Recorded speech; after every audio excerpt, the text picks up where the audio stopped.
Just baseball show. It might be football season. It's still baseball season for us. Jack McMullen, Aram Leighton. We're brought to you by the fine folks at BetMGM. I'm sort of kind of a Bears fan, but my level of involvement goes down on Sundays. Aram is a Dolphins fan, so he is locked in on baseball and the weekend that was in baseball. So we've got a lot to recap there.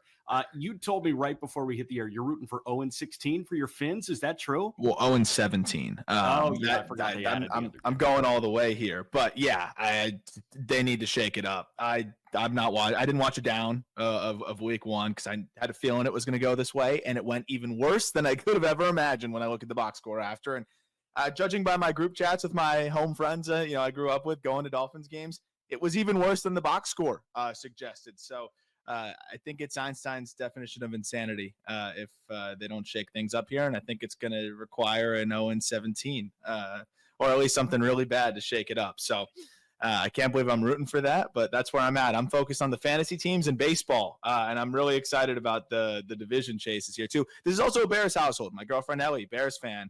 I at least can get behind the excitement of that team instead of the same old thing with the Dolphins. Yeah, and listen, Detroit's offense did not look great on Sunday, so I'm hoping that Ben Johnson took it over to Chicago, and my level of involvement with the Chicago Bears can escalate a little bit.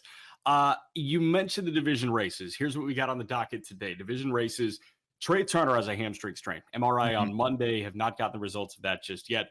Kodai Senga was optioned to Syracuse to get right. We want to talk about that as well. The whole idea of an underappreciated pitcher, I want to hit on that and expand. Couple of guys are expected to be posted from NPB over in Japan. That'll be the back half of the episode. And then the series of the week kind of pushing into this playoff hunt as we get into the second week of September. But you brought up the division races, and I am curious, does anybody really want to win the American League East, the American League West, or the National League West? And I pose that to you, and we'll kind of go division by division here. The one that jumps out to me is the NL West in that regard. Dodgers have dropped 7-10. They avoided the sweep in Baltimore. Padres have dropped 7-10. They did win a series over the weekend. The Dodgers sit at 79-64. The Padres at 78-65. So a game separates those two right now. So I ask you simply, who wants to win this division right now? It's funny because we always talk about 162 as a battle of attrition, right? It's just whoever can survive the never-ending journey that is a Major League Baseball season can just usually take it, or you generate such a lead in the first half because you're so dominant, a la Tigers, that you can coast a little bit more down the stretch. I don't know if I can remember in the last few years an example of the battle of attrition side of things being highlighted in so many divisions at the same time. And I look at the Dodgers and the Padres where I was trying to prepare for this conversation and say, okay, well, what are some statistics I can look at, some trends I can look at? It changes every series. You figure, they'll get right here. I came prepared with the schedule remaining, but that might not even matter because the Pirates just beat up on them. So I don't really know. I do still want to go through the schedule remaining, but it really is just going to come down to who's going to get hot here over the final week or two, or who's not going to suck. I think that might be it too. Who can play 500 ball while the other one sucks? I think that's the big thing to me because I look at the Dodgers getting swept by the Pirates in Pittsburgh. And by the way, Don Kelly, I think still over 500 as the Pirates skipper since taking over as the interim manager. It's a pretty big deal, actually. It is a huge deal. So they're going to remove that interim tag very quickly on Don Kelly and make him the manager of the Pittsburgh Pirates. But Dodgers got swept by the Pirates in Pittsburgh. And then a day after that series concludes, Kyle Freeland goes 8 scoreless and punches out 10 Padres in Colorado. And I'm thinking, what in the wide world of sports is happening right now? But that's the nature of the beast. Walk us through the remaining schedules for the Dodgers and the Padres. And let's talk through that because I'm just trying to figure out who's going to will their way to the finish line sooner. It's like Ricky Bobby and John Gerard jogging to the finish line at Talladega and Talladega Nights. Yes, literally. Also, I guess Kyle Freeland took out all of the Rafi Devers frustration and just decided to have an all-time outing. He started on 2 days rest because he only threw 8 pitches, and the 8th pitch of the game was taken to Mars. That's an interesting note. Kyle Freeland on 7 days rest. Maybe that's the fix. He's just going to shove. But so Dodgers, they have 3 at the Rockies as we're recording this. 3 at home against the Rockies, 3 at the Giants, 3 at home against the Phillies, 4 at home against the Giants, 3 at the Diamondbacks, and 3 at the Mariners. Overall, it's a pretty tough schedule. And I think when you compare it to, you tell me what you think is more difficult. Padres have 3 at home versus the Reds, 4 at home versus the Rockies, 3 at the Mets, 3 at the White Sox, 3 at home against the Brewers, and 3 at home against the D-backs. Dodgers is way more difficult there. I agree. I agree. Okay. So naturally, I think you forecast San Diego makes up the game, and they could very well win this division. Yeah, but that's not how it's going to go, right? Somehow the Padres are going to get swept by the White Sox. The Dodgers are going to have a great series against the Phillies, then flounder against the D-backs. That's the thing. I always want to go by schedule, but if you really are stuck on a tiebreaker here, I do think that the Padres have a better path ahead, especially when you got 3 against the Rockies and another 3 against the White Sox. Yeah. So or 4 against the Rockies, excuse me. 4 against Colorado. Okay. Yeah, it is interesting, and San Francisco could also just win 15 in a row but that's not going to happen. I promise you that. San Francisco looked a little dead this past weekend in St. Louis.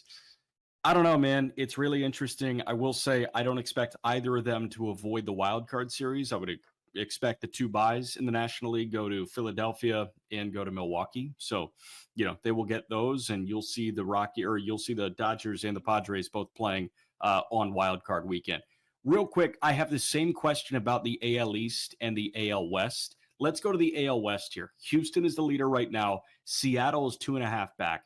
Texas is 4 back. Houston has dropped 6 of the last 10. Seattle has dropped 6 of the last 10. Texas has won 7 of their last 10. So Texas is trending upwards, but they do chase by 4. How do you see this division stacking up at the end? Yeah, I think it's still just too much for with the amount of games that we have left. It's going to be tough to make up that ground, especially when then you look at the Mariners schedule. Everyone plays the Rockies here down the stretch, I swear, but they got 3 against the Rockies. But I will say, it's not necessarily a cakewalk. It's 3 at home against the Cardinals, 3 at home against the Angels, 3 at the Royals, who are going to fight till the bitter end, 3 at the Astros, which that series is going to be circled, and they got to go win on the road there. That's something that's been a little bit of a challenge for them. Those 3 aforementioned, the Rockies, and then 3 against the Dodgers to wrap things up. So you flip that around, though, it's not like the Astros is a cakewalk either. They've got 3 at the Jays, who are going to be fighting tooth and nail, 3 at the Braves, who are playing better ball right now, 3 against the Rangers at home. That Mariners series we mentioned, 3 at the Athletics, which can turn into anything, and then they close out with 3 at the Angels. So I think it's a little bit easier maybe for the Astros, but I really think those schedules are very comparable, and a lot's going to come down to that series of those 2 teams against each other. I could absolutely see that shaking out. And then Texas is the wild card that you would throw in here. Are you factoring Texas out entirely? I think it's going to be hard to make that up, no? Probably. 4 back on September 8th is very hard to make up, but all of a sudden, Seattle loses, Houston loses, and Texas wins, and then you're right back in the conversation. Texas is pitching. No Eovaldi, I felt like was going to be the thing to do him in. No Eovaldi and no Seager, I feel like is surely the thing to do them in, but this is baseball. You never really know how weird it can be. You think Texas is on the outside looking in? I do, because of that. I feel like they would need to go in a crazy stretch where they've got a guy giving them 6 impressive innings every single time out, and Eovaldi being in that rotation would help. That said, Kelly has been fantastic. Leiter continues to throw well, but I think it's going to take a miracle run from them to get the division. Okay, we got a minute. Who wins the AL West and why? AL West, I still think the Mariners. I think the Mariners will finish strong here, get a little bit hot down the stretch. J-Rod does his thing when you pair him with Cal. I think this team is just going to swing it well enough, and the pitching will do its thing. Houston, for me, is my pick because Hunter Brown is throwing the ball exceptionally well right now, and Yordan Alvarez is swinging out of his freaking mind at the moment. Welcome back to the fold, Yordan Alvarez. He's swinging like he was never hurt, and he missed 5 months this year, which is absolutely amazing. It will be a showdown in the American League West. We're going to talk about the AL East in a moment and a notable injury in the National League East to Philly shortstop Trey Turner. Stay locked right here on SportsGrid and on the Just Baseball Show. I was looking at through my phone at first. I'm like, why is there such a delay? And why are we getting pitch hitters right away? Oh, the pitcher got thrown out for some reason. Maybe he hurt himself. But no, turning out and seeing a brawl was absolutely hilarious to let that one play out. Just the way it is sometimes in baseball. We don't get a lot of good fights and a lot of good brawls and anger, specifically from two teams that aren't going to the playoffs. So good on them for showing that moxie last time. But it's good to see a little bit of a brawl and a little bit of that passion here. The Early Line, only on SportsGrid. You're looking for JJ. You and I already discussed here. Addison's gone for a couple of games here. They don't really have a number 3. Thielen, fine. You do have a nice tight end here. The running game could be solid here. Like I said, I don't think he'll have the least productive season of his career. If the question was how it should have been with the injuries, I might have said yes, because then it would be 88, 1,407. So then I might have said yes. Fantasy Sports Today, only on SportsGrid. If a game is on the line, give me the Navy kicker. Oh, the guy's going into battle in 2 weeks. He can't make an extra point. Come on. From a mindset perspective, yeah. I'm not. Listen, we thank them for their service. I love them. Okay. Yeah. But the bottom line is, if you have a bet and you have an academy kicker with a field goal or an extra point, you got to hold your breath. 27 yards. You know, 27 yards. The kid shanked it from like 30. SportsGrid's College Football Today. The reason why I feel like Jared Goff doesn't really enter these MVP conversations. Jared Goff last year was on the team with the best record in football, threw for 4,700 yards, 37 touchdowns, and Tom was never in the race. He was never in the race because we know he's not that guy. Game time decisions, only on SportsGrid.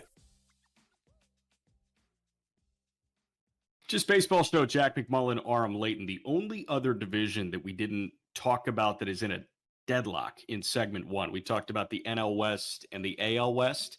I want to talk about the American League East real quick because Toronto, while they have been magical, is stalling out a little bit right now. They dropped 2 in a row over the weekend on Saturday and Sunday. They've won 5 and lost 5 over their last 10.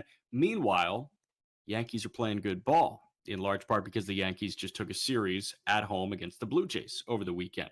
Boston sputtered a little bit. They dropped 2 or 3 in Arizona over the weekend, and the Red Sox are 3.5 back as it stands right now. Toronto is 82 and 61. Yankees are 80 and 63. They're 2 back, and the Red Sox 79 and 65. Again, they're 3.5 back. How do you feel like this thing shakes out? Do you feel like the Yankees are in a position to push and maybe bunny hop Toronto?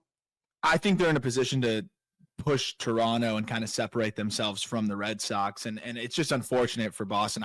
We talked about it on the show a couple of times, but I just think Roman Anthony was such a ridiculous dynamic to add to the top of your lineup. But other than the trade deadline, and you imagine how expensive would it be to add a bat that can get on base at the clip that Roman was getting on, hit the ball as hard as he is, play solid defense. I mean, Roman was the prototypical modern leadoff hitter that I think added this layer to their lineup that they were missing. You compound that with Wilyer Abreu just not quite coming around here on this injury rehab. They put him on the IL, like I think retroactively, so it won't be as long, but they're focused on getting him back for the playoffs. So all of a sudden, I think this team, this outfield depth is a little bit thin. And I think you're seeing the Yankees, a little bit separate themselves a little bit there. I thought overall, the way that they played against Houston was a fun series where you felt like you're getting a little bit of taste of what postseason baseball could look like. But I think the Jays, like, they're going to hit and they're going to defend, they're going to do their thing, but they do look like they're hitting a little bit of a wall here. And the Yankees,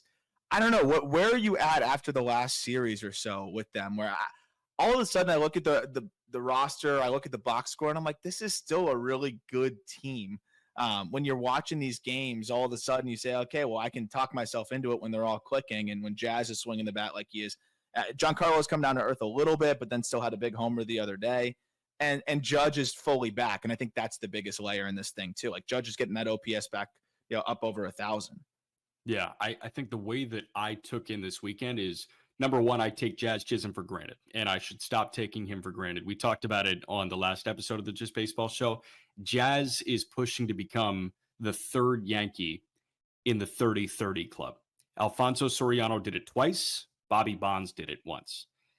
Alfonso Soriano, Bobby Bonds, and Jazz Chisholm. This is the Yankees that we're talking about. And Jazz could be the third to have a 30-30 campaign. Obviously, the game has changed. It's probably a little bit easier when your focus is on hitting the ball out of the ballpark and stealing bases. But Jazz is trying to do something that Mantle never did.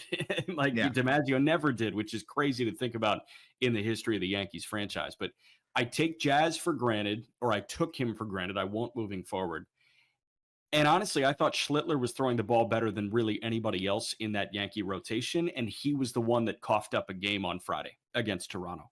So for me, I look at this starting rotation right now, and I say, okay, it's at least on par with the Blue Jays at the moment. And obviously, Bieber's presence is huge, but it's not like Barrios is throwing the heck out of the ball right now.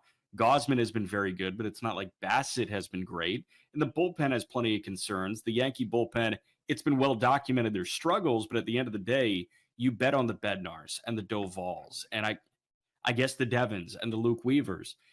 You bet on that. I feel like on paper and the rest of the way, this just skews the way of the Yankees. Yeah, I just think of the last two series. Maybe it's a little bit of recency bias, but like, dude, this is a gauntlet stretch, and I'm interested to see how they handle the Tigers series as well. Because when you take 2 out of 3 from the Astros and really beat them up in 2 of the 3 wins, and then it was kind of a back and forth battle in the middle game, and then you mentioned just kind of getting your teeth kicked in a little bit with your young pitcher on the first game of the series against the Jays, but then bouncing back for 2 hard-fought wins. It just seems like they're locking in here at the right time, and that could make things really interesting. And then you look at the schedule. The Jays have 3 against the Astros and the Orioles, 4 in Tampa, 3 in KC, 3 in Boston, and then 3 at home to wrap up against Tampa again. So it's not necessarily a cakewalk because, Tampa's going to push it all the way down to the finish line, and they'll probably be mathematically alive up until maybe that last series. And then with the Yankees, they kind of got through, I think, some of the toughest part of their remaining schedule here. They'll have the 3 against the Tigers, but then it's 3 at Boston, 3 at Minnesota, 3 at Baltimore, 3 against the White Sox, and then 3 at home against the Orioles again. So it is, I'm sure the Orioles would love to play spoiler, and they have plenty of talent, but I know which of those 2 schedules I'm taking. Right. You're playing teams that want to play spoiler versus teams that are in it. And I would much rather play the teams that want to play spoiler, because every team out of contention wants to, quote unquote, play spoiler. How many genuinely believe that and are, hell-bent on doing that moving forward? I'm just not sure that there are many teams that can do that night in and night out in the month of September, but we 100%. Shall see. Yeah. So we got a couple more minutes here on this segment. I do want to talk about Trey Turner for a brief second, because this guy, he exited Sunday's game against the Marlins in Miami with a hamstring strain. Trey Turner was trying to leg out an infield single. He ended up reaching on an error. It didn't look like he was limping at all, but he walked right into the Phillies dugout and down the clubhouse steps and into the clubhouse. It was a bizarre sequence, and you knew this guy was hurt. Trey Turner has been amazing this year. This is a quote from his manager, Rob Thompson, after the game on Sunday. There's some concern there. Obviously, he's having a great year. He's a big part of this ball club. I want to keep people healthy, especially coming down the stretch here. We'll know more tomorrow. We are waiting to learn a little bit more about Trey Turner. He had a hamstring strain last year. Jason Stark of The Athletic mentioned that he missed 6 weeks at that point. 6 weeks is no good, because that gets you into mid-October. You hope it's low grade, and you hope it's 2-3 weeks, and he can ramp up a little bit and be ready for postseason play. But based on that, it seems like the Phillies could be without Turner as they try and lock up a division. It sucks too, because for those types of players, you just feel like they're playing, even when they come back, just at a diminished version of themselves, because the speed is such a big part of their game, right? So it's always tough. Of course, you're going to take that bat too. He's slashing 305, 356, 458 this year. He's having one of the best seasons of his career from a WAR F4 perspective. He was on pace to make a push to be right there to his highest total, which was in 2021 at 7.1 with the trade in between, which is funny. I think the biggest part about this too that's interesting to me is Turner's made a huge leap defensively this year, and the metrics love him, right? He's playing as good a shortstop as he's really ever played. And I wonder when he comes back from that, like, is the hamstring going to hamper some of that range and that quickness and that movement that has clearly been an asset to him and his team at shortstop this year? And then beyond that, how big is stealing that 90 feet, and getting that bag and Turner's that dynamic that he adds to a lineup of just thumpers? Yep, we shall see. Trey Turner, his WAR total, it matches currently that of Jimmy Rollins in his MVP season for the highest WAR by a Philly shortstop. We'll be back in a moment on the Just Baseball Show.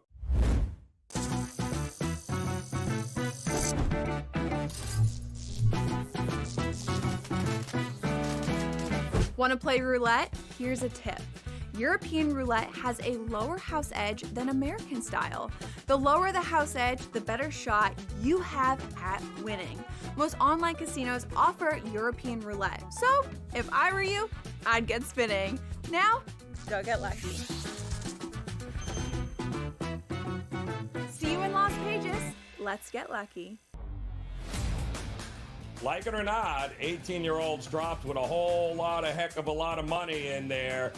Boy, yeah. I tell you, it changes people, Donnie, and it's a new reality that we better get used to in college football, because look at the kid from UCLA, former Tennessee quarterback, making millions of dollars. You really think he cares? They got absolutely embarrassed and trounced.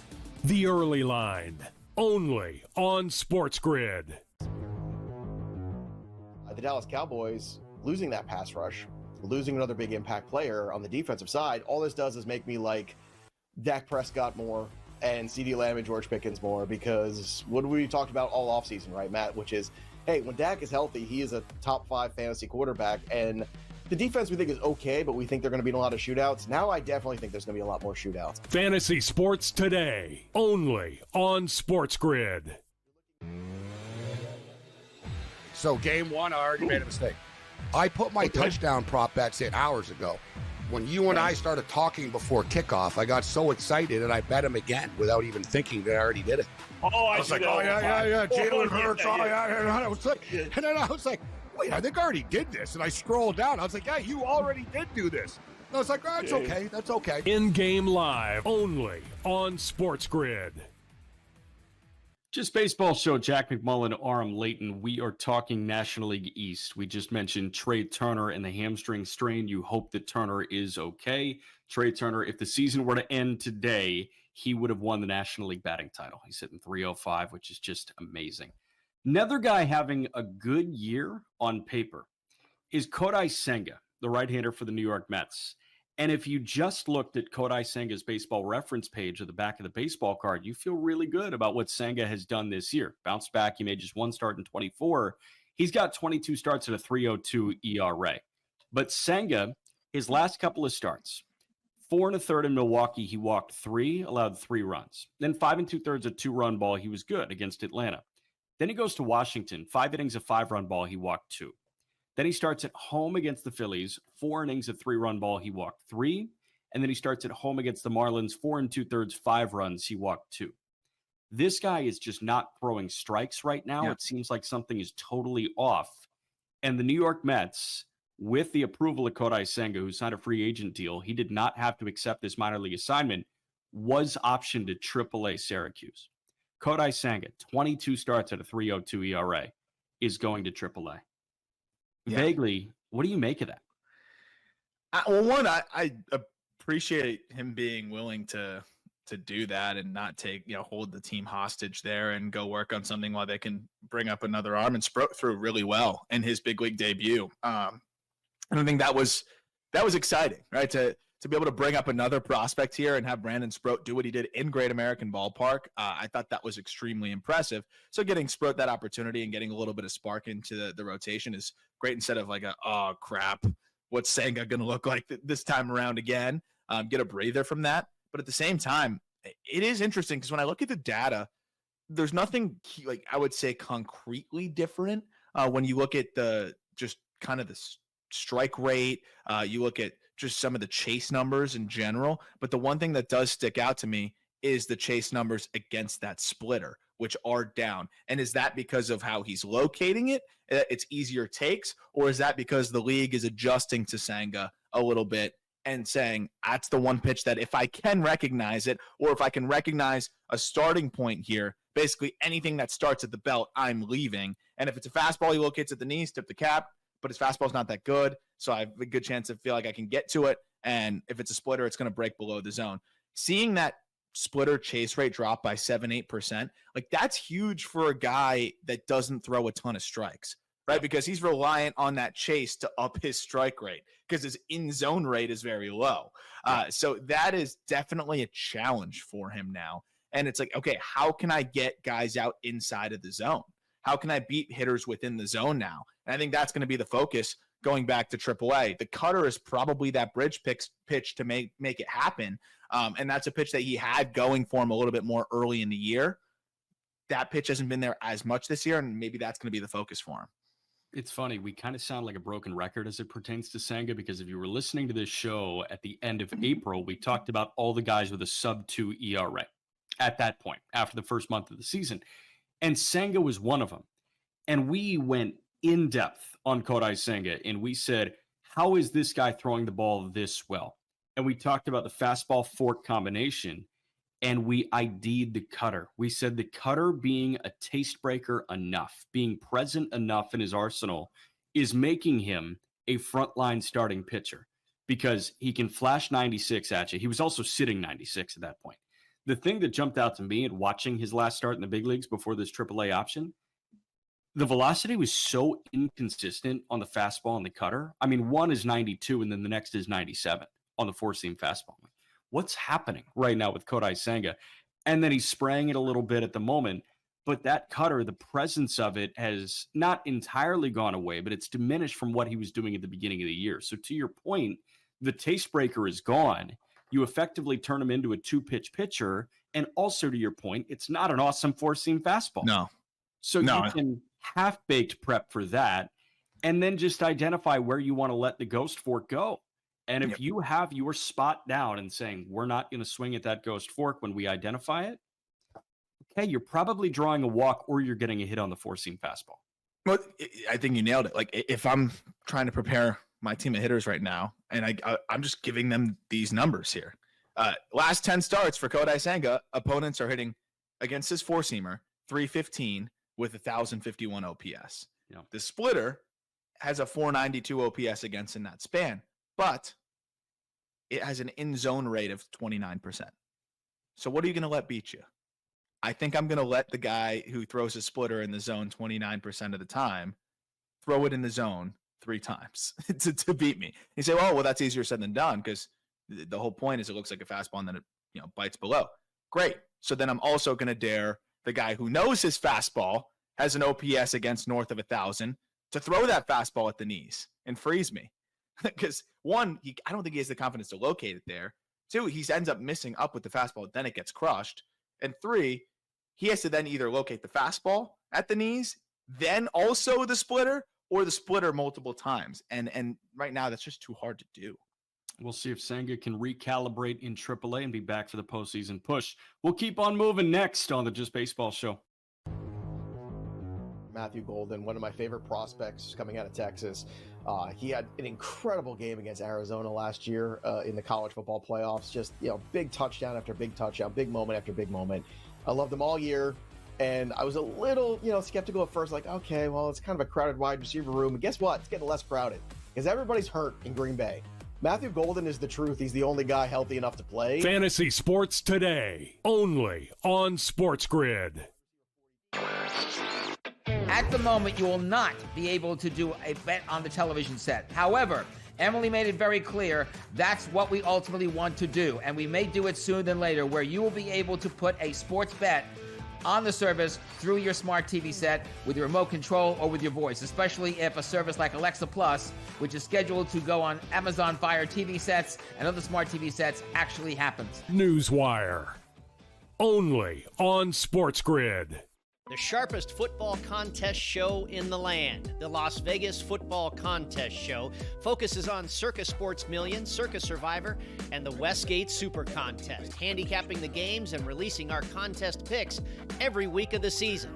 With 2 former Super Contest winners, Brady Cannon and James Salinas, a former NFL player, Mike Pritchard, and over $1 million in contest prize money won combined, the Las Vegas Football Contest Show will have you prepared this season like none other.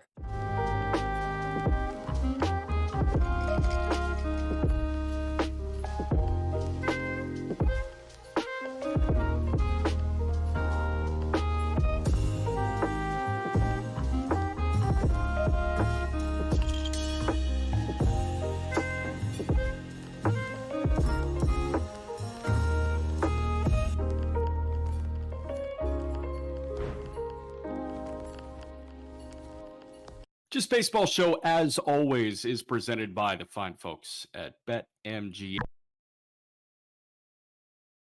Jack McMullen, Aram Leighton. We're talking to you via YouTube. We're talking to you via podcast, wherever you are listening, whether that's Spotify, Apple, somewhere else. Those are like the big two. And then everybody else is kind of weird, in my opinion, but that's okay. I respect you if you listen somewhere else. And on SportsGrid. We just talked about Kodai Senga accepting his option to AAA, trying to gear up for a Mets postseason push. Now I want to talk about some guys that are underappreciated on the mound in Major League Baseball. And we started talking about this on the last episode of the Just Baseball Show. I watched Christopher Sanchez go 7 innings of one-run ball for the Philadelphia Phillies and lower the ERA, I think, to 2.6. Christopher Sanchez, yeah, he's 5th in all of Major League Baseball in ERA. And 24 hours later, I watched Yoshinobu Yamamoto put up maybe the best pitching performance that we've seen in 2025. The Dodger right-hander went 8 2/3 no-hit before Jackson Holliday clipped him in that wild game on Saturday night in Baltimore. That was a 4-3 win for the Orioles, celebrating 21-31 for Cal Ripken. It was the game in which he broke Lou Gehrig's Ironman streak. Yoshinobu Yamamoto got my gears turning a little bit in my head. And I thought, okay, this guy's a $325 million pitcher.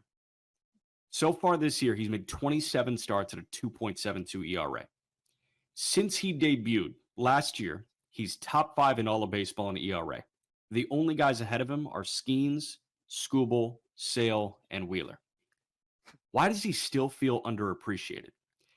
And I got to thinking, it's because when we think of the Dodgers, it's, oh, this guy's hurt, right? Snell was hurt, now he's back. You're curious to watch Snell starts.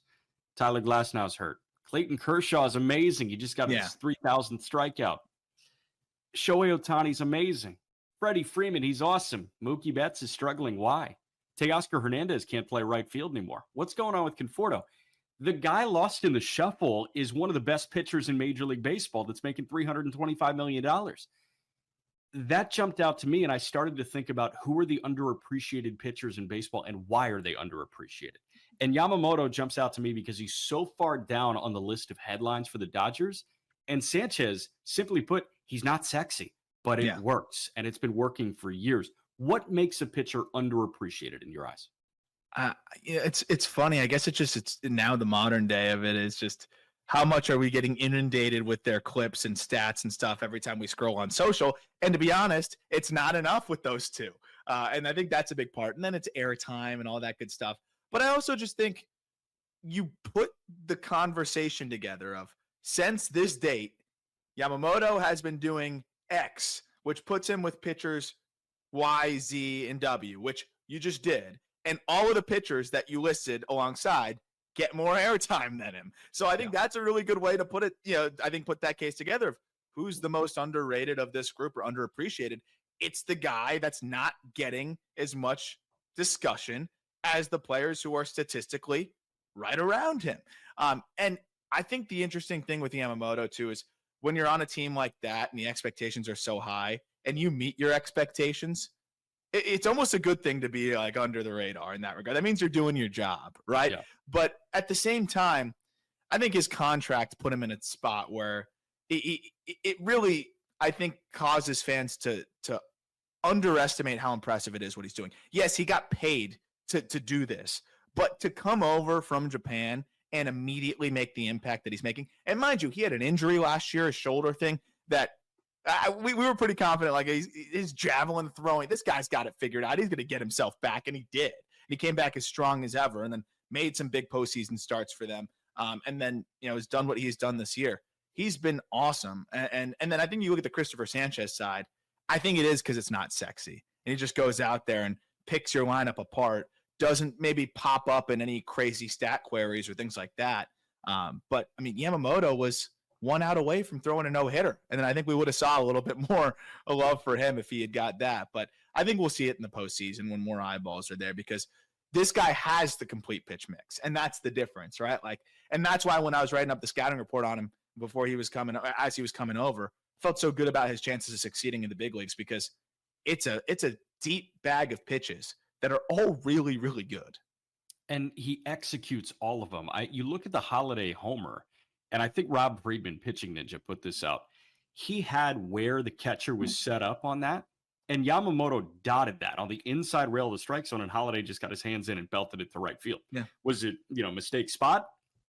I don't know. That's for you to decide. That's for the scouting report. But at the end of the day, Yamamoto hit his spot to a T on pitch number 112 of his start. This guy's a gamer. And I do think the love is going to build up, to your point, in the postseason, because you will see the postseason ace, Yoshinobu Yamamoto, shine through. But people are going to be obsessed with the Ohtani start. People are going to be obsessed with, the possible Kershaw start in the postseason. He's got a low 3 ZRA. He's probably in that postseason rotation. It's just fascinating to me. I do want to turn this. Yeah. What you got? I was just going to say, every pitch is good. It's really fun to watch. And on the other side, Christopher Sanchez has 2 pitches. Like, it's a show me slider. He's got 2 pitches.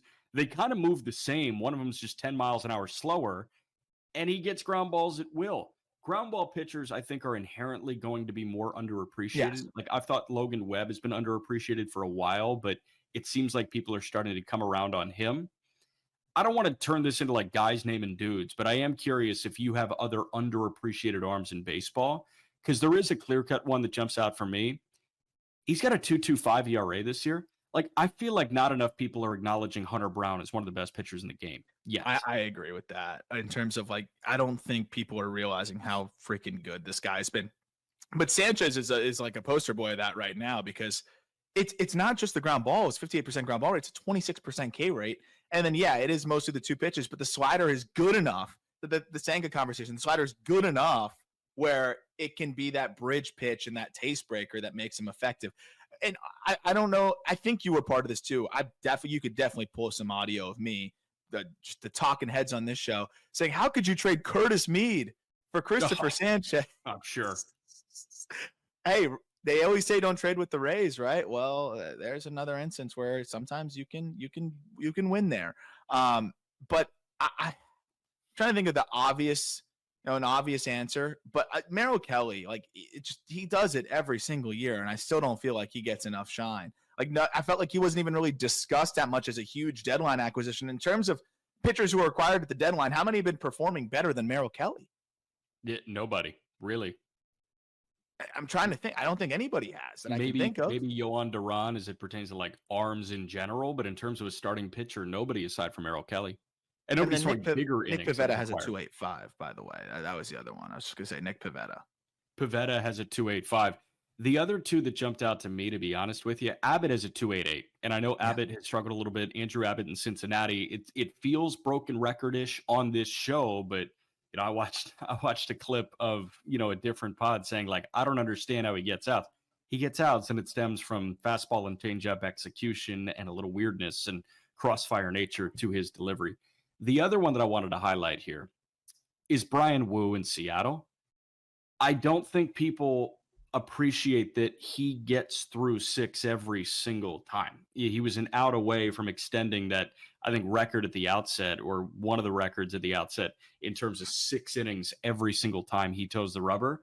Wu does it with a 4-seam fastball and a sinker, and the 4-seam fastball gets pub. But I don't think people are acknowledging him as a possible top 10 pitcher in baseball just yet, when they probably should. I mean, he's a 207 opponent batting average with a 615 slug, and he walks nobody. Or sorry, 364 slug, 615 OPS. Yeah. He walks nobody. I'd say the only thing for him is just keeping the ball in the yard a little bit more, and that's going to be what comes with the high carry fastball guys.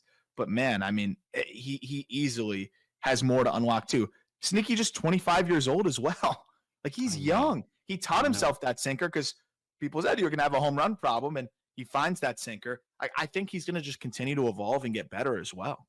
So we shall see what goes on in terms of these guys and how their careers mature. But it does seem like Yamamoto has a possible Cy Young in his future, maybe a couple. It seems like Sanchez might have, not a Cy Young, but Cy Young votes coming this year. Could Freddie Peralta get one? Freddie Peralta could be underappreciated. He could track for that. Obviously, Skeens is kind of dominating the National League right now, but Freddie Peralta is probably going to finish second, and Sanchez could very well finish third. Okay, we got 20 seconds. How many Cy Youngs does Yamamoto win in his career? Oh, it's so tough because he could have an incredible career and not get one because of that Skeens guy, like you said. But I think he gets one. I think he gets one. It's just, and not because it's his fault, because we're in this pitching renaissance right now too with these guys. I think he gets one. See you soon on the Just Baseball Show.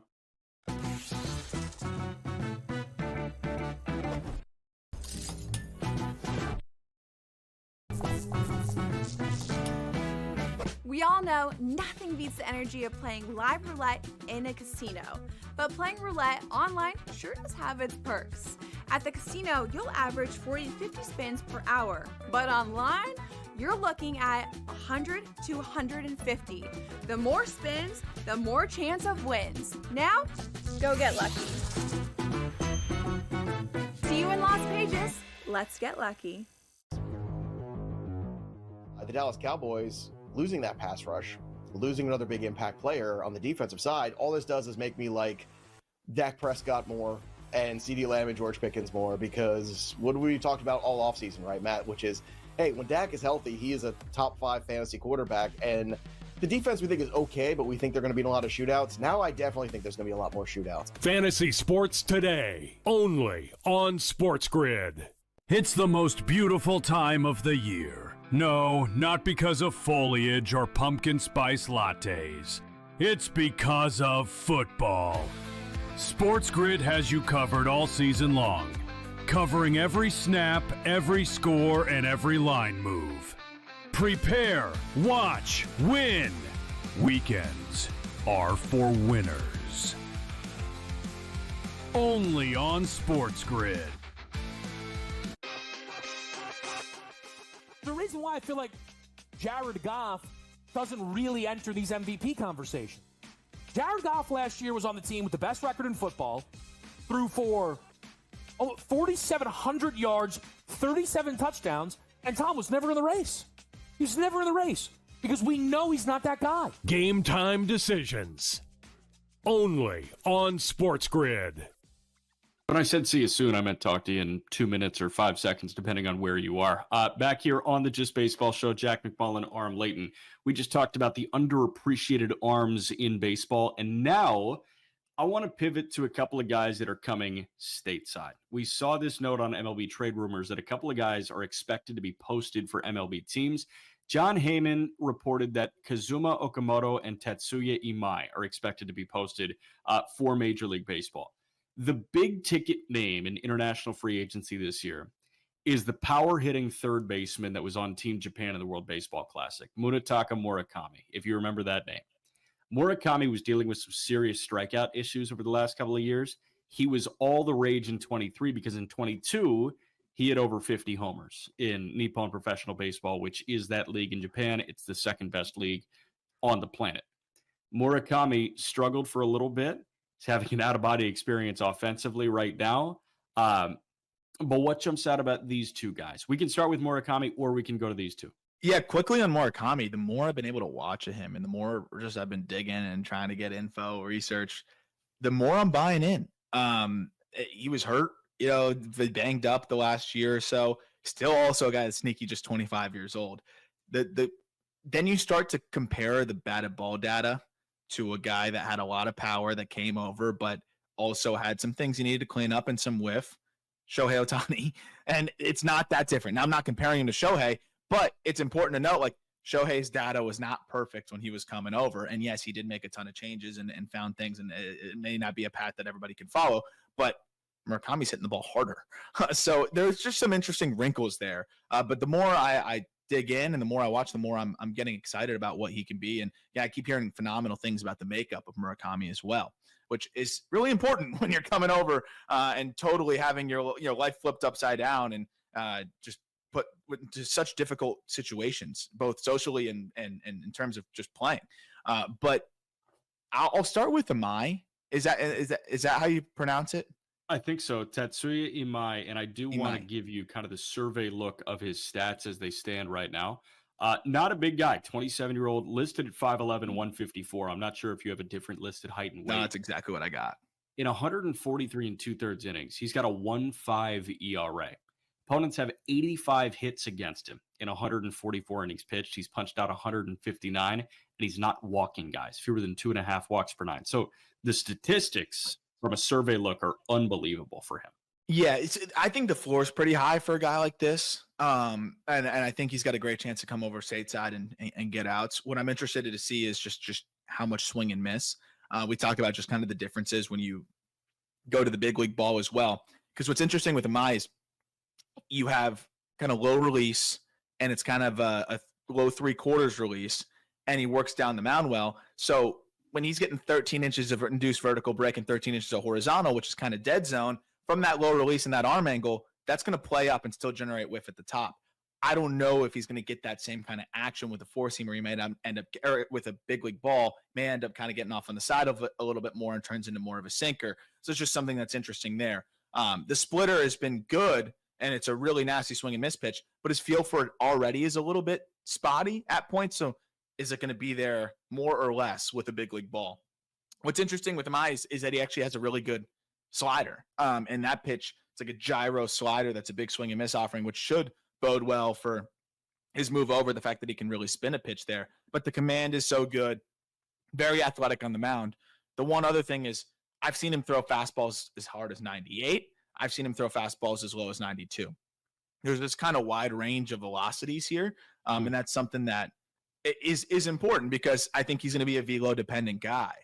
So if it's more 95s, I think he's going to be in a really good spot. But if it's 92s, 93s, and probably a little bit flatter, those are going to get hit harder. So that's the fascinating wrinkle in this whole thing. But you also remember he's not going to be throwing 125 pitches every outing. So that would help. Yeah, that would certainly help. You feel like the fit is mid-rotation arm, back the rotation arm? Like what would you forecast the deal to look like? Would it be like that's the Senga, 5 interesting for part. 75? I think it would be something Senga-ish. Like I think you're dreaming on middle rotation, like high-end middle rotation, but you're also bracing for back end of the rotation, and you don't want to be devastated if that's the case. Like I think there's a good chance that it could be that too. And given that range, I think that's probably a fair price point. Based on the look that you've gotten so far, and based on you did like very good reporting on Shota Imanaga when he was coming over. You think Shota was better than Imai? I do think Shota is better. Okay. Because I think Shota's stuff, and and I thank you for the compliment. When I wrote that piece, I was really focused on why Imanaga is going to translate well here, and it was the way that he could generate vert and that invisible fastball that you could just lock in to have success here. And this is more velocity dependent than vert dependent. Yeah, and maybe he can spin a little bit better of a slider, but Imanaga's splitter was a little bit ahead too. So but also Imai's younger. So yeah, see how much that matters, and you can maybe give him a longer term deal. Say worst case, this guy's eating innings for us, and if he's a 4, well, great. He's going to go throw 180 innings at a low 4s, some years high 3s, and no one's going to lose sleep over that deal. But I just felt like Imanaga had a higher ceiling. We got about 2 minutes. Tell me about Kazuma Okamoto. I like Okamoto. And I think when you're looking at a free agent class, that could be a little bit light on the bats, and especially corner infield. I don't think there's a ton of corner infield bats in this class. No, there's not. He's kind of coming over at the perfect time, both for him and I just think it's free agency. He's 29 years old. I think he's right in his prime. It's not going to be a mega long deal, but a team that gets Okamoto could feel pretty good about him being able to jump in and make an impact right away. Hits the ball in the air consistently. It's a 31% ground ball rate. The EVs are plus, and he has a really good feel to turn around velocity and pull the ball hard in the air, which has just become so in vogue in Major League Baseball now, right? So you got a guy that fits that bill. I feel really good about sticking him at first base and saying, go mash for us. And I know that he could play a little bit of third too. I won't pretend to have done the defensive dive there just yet, but I love the bat speed. I love the swing. I love where he's at. If he can fill in at third, that's great. That helps even more. But even if you're moving him at first, he's going to be an asset, I think, in this class that doesn't have a ton of power bats that can blend, I think, decent bat to ball and really good angles and above average exit velocities. And he seems like somebody that a mid-market team could be interested in terms of a pursuit of a corner infielder, first baseman, third baseman. Kazuma Okamoto, 143 games in 2024, hit 280 with 27 homers. This year been limited to just 60 games to this point, but in those 60 contests, Okamoto 305 batting average, a 381 on base, 11 homers. And oh, by the way, he really doesn't punch out. He's walked 23 times, and Cade 29 times. So it seems like a relatively safe bet, but we shall see how Imai does on the free agent market, how Okamoto does, and if Murakami comes over, how Murakami does. Back to wrap in a minute on the Just Baseball Show. The sharpest football contest show in the land, the Las Vegas Football Contest Show. Focuses on Circa Sports Million, Circa Survivor, and the Westgate Super Contest, handicapping the games and releasing our contest picks every week of the season. With 2 former Super Contest winners, Brady Cannon and James Salinas, a former NFL player, Mike Pritchard, and over $1 million in contest prize money won combined, the Las Vegas Football Contest Show will have you prepared this season like none other. Matthew Golden, one of my favorite prospects coming out of Texas. He had an incredible game against Arizona last year in the college football playoffs. Just, big touchdown after big touchdown, big moment after big moment. I loved him all year.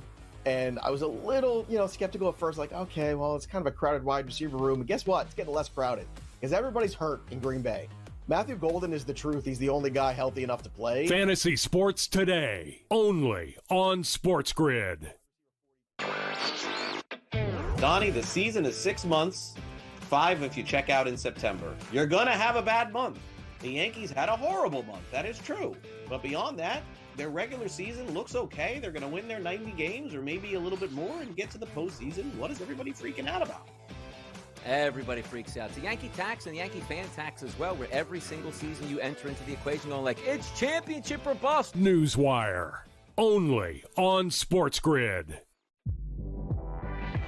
Remember these names: AZ Fudd, Olivia Miles, Lauren Betts. Depending on who wins that lottery, that's going to depend on who goes one. If Washington wins, it's Fudd. She's from the area. If Dallas wins, they're going to bring Fudd to play with, obviously, Paige. If Minnesota wins, I think they go Miles with the point. If Seattle wins, they go with Miles, and the same thing with Chicago. Betting above the rim, only on SportsGrid. All right, Just Baseball Show is wrapping up here. Jack McMullen, Aram Leighton. Timing constraints might have cut us short on Okamoto here. I mentioned he could be interesting for possible mid-market teams. It doesn't seem like Okamoto would be, like, the slam dunk, let's get $100 million from the Yankees here. Like, you're thinking what, like a 2-3 year deal? Like, hey, this can work, and we'll see if we get 20 homers from you? Exactly, and I think, maybe there's a world where you get enough middle market teams involved and a couple big markets checking in, and maybe they can squeeze out a 4th year. But I still think this is a guy that is that shot to take for these middle market teams, that you could dream on 30 homers because he's got the power and the ability. But, I think also the fact that there's pressure on the bat, maybe teams are going to be aiming a little bit higher at premium offensive positions. It could be a good entry point of like a high ceiling opportunity for teams that usually don't have a shot at players, with that kind of ability, because if you can hit 30 home runs in the show, usually you've done it before and you're going to get a lot of money in free agency. So I think this would be the perfect target for a lot of these middle market teams. And he has the ability, batted ball angles wise and quality wise, to hit 30 home runs if it all works out. And you mentioned, the corner infield market is pretty tight right now. Like, I look at this market and I see, who's available for the middle markets. And I see like a Carlos Santana. It's not like Bregman is going to be available there. It's really interesting to see. So this guy could kind of have his pick of the litter as it pertains to teams in the market for middle market bats. But we'll see what happens with Imai. We'll see what happens with Okamoto.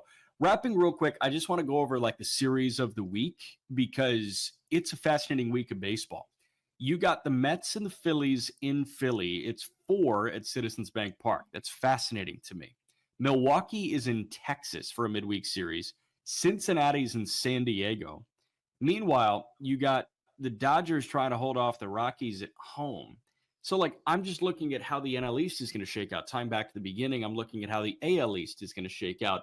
And obviously, I'm looking at how the AL West is going to shake out as well. By the way, you got Tigers-Yankees going on in the Bronx as well this week. So there are a couple of series that jump out to me.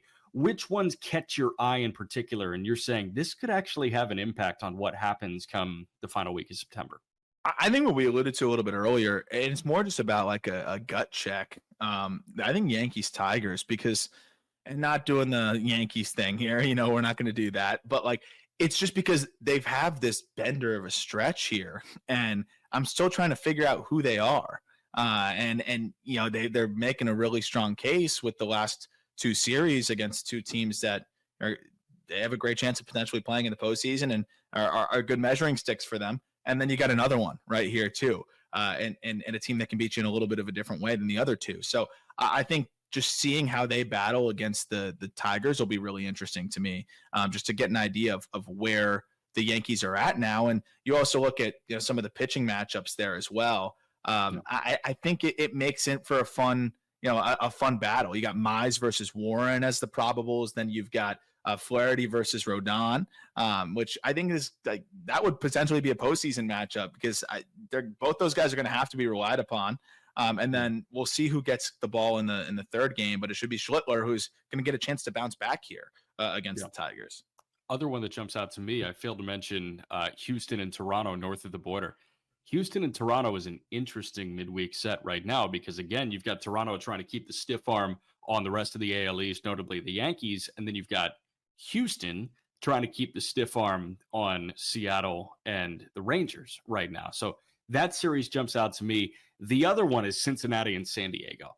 How does the cookie crumble in Southern California this week? Cincinnati's sort of kind of making a push. The Mets have really done nothing to secure that third wild card spot.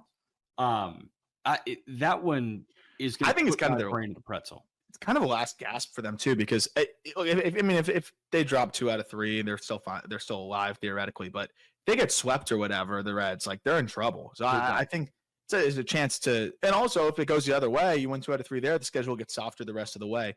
And then I think the obvious one is Mets Phillies, right, which we alluded to, but the way it is too, they'll end up like battling each other, and then it'll come down to the final series when they're not playing each other. But I think there's a lot of storylines within that series because what Sean Manaea are you getting?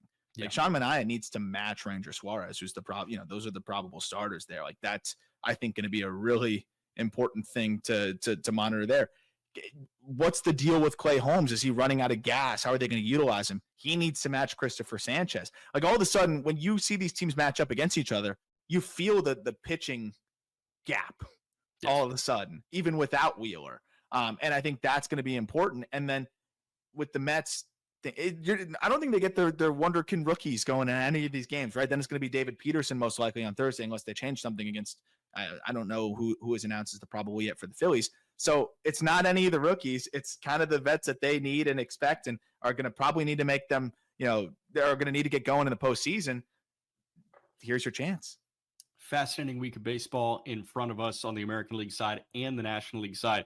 Thank you for joining us on the Just Baseball Show again here every week on SportsGrid. For Aram Leighton, I'm Jack McMullen. For our podcast folk, we will talk to you on Thursday. Have a great rest of your day.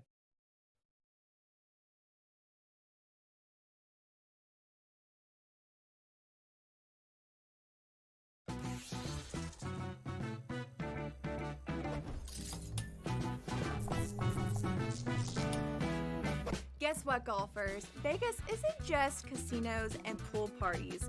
In fact, there are 50 golf courses within a 15-mile radius of the Strip, all boasting beautiful desert oasis landscapes. So, if you're looking for a break from the action, consider hitting the links. See you in Las Vegas. Let's get lucky. Donnie, the season is 6 months. 5 if you check out in September. You're gonna have a bad month. The Yankees had a horrible month, that is true.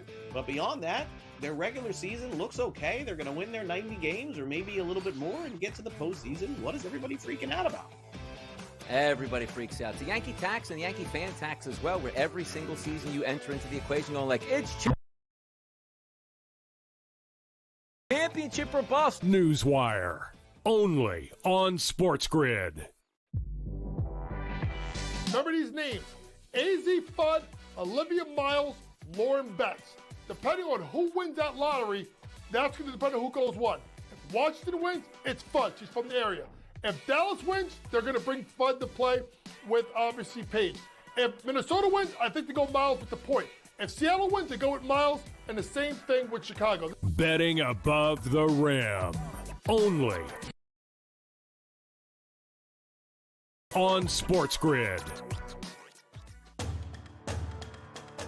I don't like it. Does he think he's playing on the opening kick?